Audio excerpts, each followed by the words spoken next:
Eu só preciso falar, antes de seguir para as manchetes, eu preciso falar de Daniel Alves, que deu uma entrevista, a primeira vez que Daniel Alves se posiciona, dá uma entrevista sobre a acusação de estupro que ele responde na Espanha.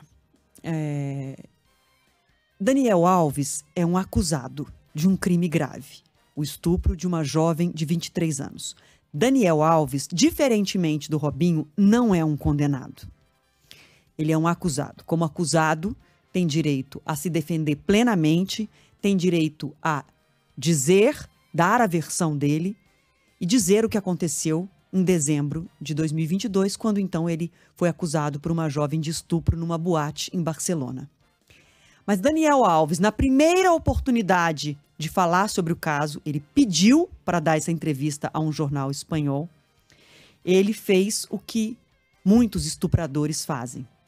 Desqualificam a mulher, invertem os papéis e a pessoa que o acusa passa a ser culpada. E foi como culpada que ele considerou a jovem que o acusa de estupro. Aspas, eu a perdoo. Ainda não sei por que ela fez tudo isso, mas a perdoo. E queria pedir desculpa à única pessoa que tem que pedir desculpa, minha mulher, Joana Sanz. Então, essa foi a frase de Daniel Alves na primeira vez em que ele falou sobre a acusação de estupro. Eu a perdoo.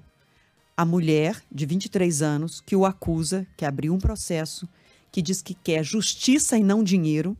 A mulher que deixou o banheiro da boate aos prantos, que foi socorrida pelos seguranças, que imediatamente, ao viver aquela situação, o denunciou e prestou a queixa e seguiu em frente com a acusação e com o processo.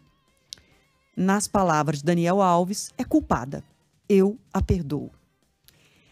Daniel Alves, como acusado e não condenado, mas como acusado, ele tem direito a esclarecer tudo o que aconteceu, a ser defendido. Mas das 5 vezes em que ele foi esclarecer à justiça o que tinha acontecido, ele deu 5 versões diferentes. Ou seja, Daniel Alves mentiu pelo menos 4 vezes. Se deu 5 versões, pelo menos 4 são mentirosas. Ele já admitiu que mentia. E aí o que ele faz? Usa a mulher, agora ex-mulher, porque eles estão separados, para se defender. E ele diz assim, se alguém já amou de verdade, saberá que para manter esse amor se faz de tudo. E eu menti. Então ele usa a mulher, ex-mulher agora, Joana Sanz, para dizer que mentiu. A mulher que o acusa de estupro é culpada e ele tem que perdoá-la. E a mulher que estava do lado dele, que ele amava tanto, Daniel Alves, aquele que ama de verdade, pede desculpa por numa noite ter entrado num banheiro, ter tido relações sexuais com uma jovem de 23 anos e mentir sequencialmente sobre o assunto. Várias vezes ele mentiu à justiça, só reconheceu que houve um ato sexual no banheiro quando a investigação avançava. Testemunhas surgiam, imagens surgiam. Ele deixou a boate na noite do suposto crime, passou ao lado da mulher com quem ele tinha tido uma relação sexual. Ela estava aos prantos, sendo acolhida pelos seguranças. Ele passou ao lado dela e foi embora da boate. E disse que não viu. Se tivesse visto, ele teria parado para esclarecer a situação. Ele não viu a mulher com quem ele tinha acabado de ter uma relação sexual, que ele mentiu várias vezes sobre aquilo, mas acabou confessando que o ato aconteceu. Ele passou do lado dessa mulher chorando e não viu. Então, eu acho importante registrar a primeira vez em que Daniel Alves falou sobre o caso, colocando a mulher que o acusa no papel de culpada. O julgamento dele está marcado para entre outubro e novembro desse ano. A justiça espanhola viu tantos indícios que negou todos os pedidos dos advogados do Daniel Alves para que ele fosse colocado em liberdade. Ele está preso desde janeiro, desde o dia 20 de janeiro desse ano, e seguirá preso até o julgamento, porque já esgotaram as possibilidades de pedir a liberdade dele antes desse julgamento.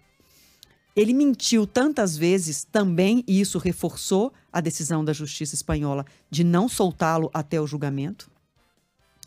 E em outubro, novembro desse ano, a gente vai saber se ele passa da condição de acusado para condenado ou se ele terá provas para mostrar que a acusação é infundada. Eu vou repetir. Daniel Alves não é condenado por estupro como Robinho, mas mentiu 4 vezes à justiça. Só contou o que havia acontecido e ainda assim sem assumir que foi um ato de violência, quando as investigações o deixaram sem saída, quando as mentiras dele estavam escancaradas, quando não tinha mais como negar, então ele admitiu que houve uma relação sexual no banheiro e agora tenta colocar a mulher que o acusa, possivelmente uma vítima, na posição de culpada. Se ele será considerado estuprador ou não, a gente vai saber no julgamento de outubro ou novembro. Ele agiu hoje como os estupradores geralmente fazem. As mulheres são as loucas, as mulheres são as culpadas, as mulheres invertem tudo. É um clássico nesse tipo de atuação e crime e a gente vai ficar de olho nesse assunto.